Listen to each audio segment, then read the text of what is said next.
Brandon Lee meninggal saat syuting film. Ayahnya Bruce Lee juga meninggal muda di puncak karir. Tapi yang bikin merinding, ada banyak kejadian aneh yang menghubungkan kematian mereka. Ini bukan cerita film, tapi ini adalah kejadian nyata. Brandon Lee adalah seorang aktor dan seniman bela diri asal Amerika. Dia adalah putra dari ikon film bela diri Bruce Lee. Ayahnya meninggal dunia pada usia 32 tahun di tahun 1973. Saat itu usia Brandon Lee masih berumur 8 tahun. Sementara Brandon secara tragis kehilangan nyawanya pada usia 28 tahun di tahun 1993. Misteri kematian Bruce telah menelurkan banyak teori, termasuk teori konspirasi. Dan kematian Brandon dalam keadaan yang tidak terduga selama pembuatan film The Crow telah menciptakan teori yang disebut dengan kutukan Lee atau The Curse of the Lees. Ketika seorang ikon meninggal sebelum waktunya adalah hal yang wajar jika teori konspirasi muncul. Dari Marilyn Monroe, Presiden Amerika Serikat John F. Kennedy, hingga rapper Tupac Shakur, ribuan versi telah diceritakan tentang kematian mereka. Namun tidak diragukan lagi bahwa ada beberapa kebetulan yang mengelilingi kematian bintang kelahiran Hong Kong Bruce Lee, termasuk perbandingan dengan kematian putranya dan keadaan menjelang kematian mereka. Seperti contohnya, film biografi tentang Bruce Lee ikut meramalkan kematian putranya. Pada tahun 1993, film tentang kehidupan Bruce Lee muncul dengan judul Dragon: The Bruce Lee Story, di mana ia bertarung dengan iblis metaforis yang mengikutinya sejak lahir. Di akhir film, iblis tersebut kehilangan ketertarikan kepada Bruce Lee dan beralih ke putranya Brandon. 2 bulan sebelum film ini dirilis, Brandon meninggal secara tragis. Kebetulan lainnya, saat sebelum meninggal, Bruce sedang membuat film Game of Death yang berkisah tentang seorang pensiunan juara bela diri yang harus mendaki ke puncak kuil untuk menyelamatkan saudara laki-laki dan perempuannya. Setelah kematian Lee, naskahnya diubah menjadi aktor film laga yang ditembak di lokasi syuting.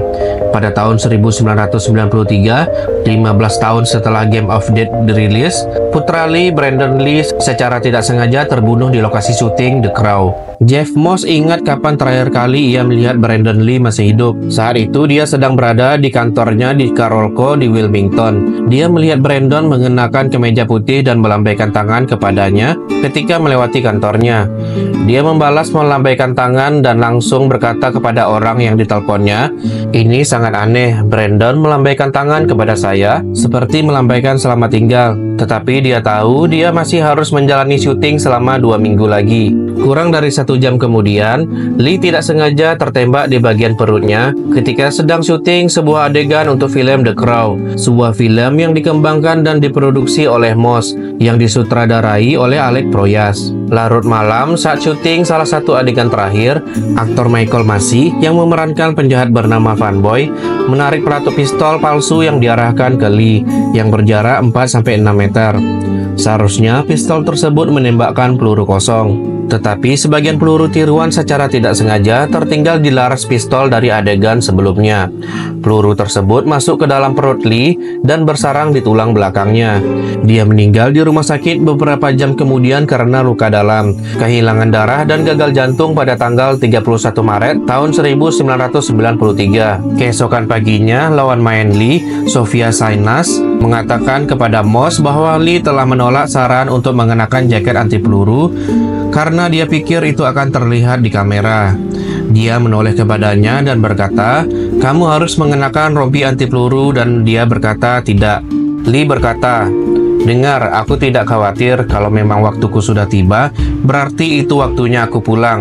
Tentu saja, seandainya dia memakai jaket itu, mungkin itu akan mencegah luka yang fatal. Kematian tersebut dinyatakan sebagai kecelakaan dan tidak ada tuntutan pidana yang diajukan terhadap Massey.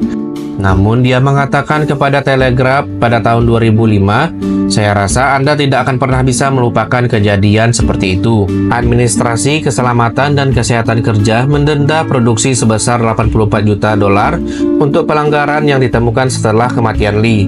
Tetapi denda tersebut kemudian dikurangi menjadi $55.000. Lee dimakamkan di samping ayahnya di Seattle. Adegan-adegan yang tersisa difilmkan dengan menggunakan pemeran pengganti Chad Stahelski yang kemudian menyutradarai film John Wick. The Crow akhirnya dirilis pada 13 Mei tahun 1994. didedikasikan untuk Lee dan tunangannya dan berhasil meraup lebih dari 50 juta dolar di seluruh dunia di box office. Kematian Lee menyebabkan perubahan dalam cara memperlakukan senjata api di lokasi syuting. Namun, hampir 3 dekade kemudian, sejarah mengerikan terulang dengan kasus Alec Baldwin. Meskipun Michael masih tidak bersalah atas kematian Brandon Lee, namun dia berhenti berakting selama 1 tahun karena dia sangat trauma dengan kejadian tersebut, di mana dialah yang menembakkan pistol properti yang menyebabkan kematian Brandon Lee. Film berikutnya adalah sebuah peran kecil dalam film Seven tahun 1995. Hingga kematiannya pada tahun 2016, dia belum pernah menonton film The Crow. Awalnya, fanboy yang diperankan oleh Michael Massey tidak seharusnya menembakkan pistol ke karakter Brandon Lee. Hal ini diubah pada menit terakhir oleh sutradara Alec Proyas. Pada tahun 2005, 12 tahun setelah penembakan yang tidak disengaja terhadap Brandon Lee, Michael mengaku masih mengalami mimpi buruk tentang insiden tersebut. Banyak teori konspirasi yang muncul karena banyaknya keanehan seputar proses syuting film The Crow, seperti adanya masalah ketika hari pertama syuting. Seorang anggota kru hampir tersengat listrik setelah kabel listrik menimpa derek tempat dia bekerja. Dia menderita luka bakar parah yang menghambat kemampuannya untuk berbicara dan membutuhkan operasi selama 2 tahun. Pada hari yang sama, seorang anggota kru lainnya terlibat dalam tabrakan lalu lintas, dan kebakaran terjadi di sebuah truk pengangkut peralatan. Kemudian, seorang pekerja konstruksi tidak sengaja menusuk tangannya dengan obeng, dan beberapa set hancur dalam badai. Sehari sebelum Lee ditembak, kru merekam pengambilan gambar yang melibatkan pistol yang diarahkan ke laras kamera. Namun, ada kekhawatiran bahwa pemirsa akan tahu bahwa senjata api telah dikosongkan. Untuk membuat pengambilan gambar yang lebih otentik, penata properti mengisi pistol dengan peluru tiruan. Tragisnya, keesokan harinya, alat peraga yang sama digunakan dalam pengambilan gambar yang menampilkan Lee dan diisi dengan peluru kosong. Dan ketika ditembakkan, peluru tiruan tersebut meletus. Beberapa sumber menyatakan bahwa sebagian peluru tersebut mengenai perut Lee. Sutradara Dwight H. Little yang pernah bekerja sama dengan Lee dalam film Rapid Fire kemudian mencatat dalam memoarnya Still Roaring Inside the Hollywood Dream Factory bahwa Departemen Properti dimaksudkan untuk memeriksa bahwa senjata itu tidak dimuat sebelum adegan dan agar menunjukkan kepada sutradara bahwa larasnya bersih. Sayangnya mereka tidak mengikuti persyaratan keselamatan. Masalah utama lainnya pada adegan fatal tersebut adalah, menurut Dwight H. Little, sudut pistol pada saat peluru yang seharusnya kosong ditembakkan. Dia mencatat bahwa sudah menjadi praktik umum bagi pistol untuk ditembakkan dengan sengaja dibidik menjauh dari target. Selama pengambilan gambar yang fatal, Brandon Lee membawa tas belanjaan sebelum ditembak beberapa kali, dan sang aktor meledakkan bahan peledak kecil di dalam tas pada saat peluru pertama ditembakkan. Tampaknya agak tidak perlu bahwa laras pistol diarahkan langsung ke Lee. Hal itu mungkin bisa dihindari. Laporan telah mencatat bahwa pada saat kru The Crow merekam adegan yang terbukti fatal bagi Lee, lokasi syuting tidak memiliki spesialis senjata api khusus. Dia pergi setelah semua pengambilan gambar yang menampilkan senjata semi-otomatis sudah selesai. Melihat kembali ke masa lalu, fakta bahwa pistol tidak diperlakukan dengan rasa hormat yang sama tampaknya merupakan kekeliruan yang jelas. Ada juga sebuah kebetulan luar biasa yang melibatkan ayah Brandon, Bruce Lee. Bruce Lee adalah salah satu aktor paling atletis yang mengesankan secara fisik di dunia. Namun secara pribadi ia menderita sakit kronis dan ia meninggal pada usia 32 tahun setelah dilaporkan mengalami reaksi alergi terhadap obat penghilang rasa sakit yang menyebabkan pembengkakan otak yang fatal. Setelah kematiannya, rumor beredar bahwa sang aktor telah dibunuh, kemungkinan oleh kelompok kejahatan terorganisir Tiongkok, Triad, setelah dia menolak untuk membiarkan mereka mengendalikan karirnya. Meskipun keluarga Lee bersikeras bahwa ini bukan masalahnya.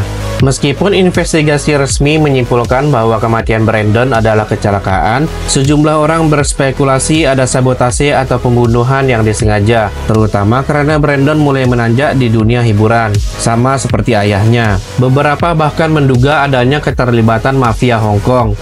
yang dikaitkan dengan teori seputar kematian Bruce Lee juga. Ada juga beberapa cerita yang menyebut bahwa Bruce Lee ditentang oleh komunitas bela diri Tiongkok tradisional, terutama karena ia pernah membuka rahasia kungfu kepada orang barat yang saat itu dianggap tabu. Ia juga menolak hierarki dan eksklusivitas dalam seni bela diri. Konon, dia pernah ditantang bertarung oleh master kungfu agar berhenti mengajar orang non-Asia. Walaupun akhirnya Lee menang dan tetap bisa mengajarkan kungfu. Ada yang percaya kelompok ini tidak suka dengan Bruce.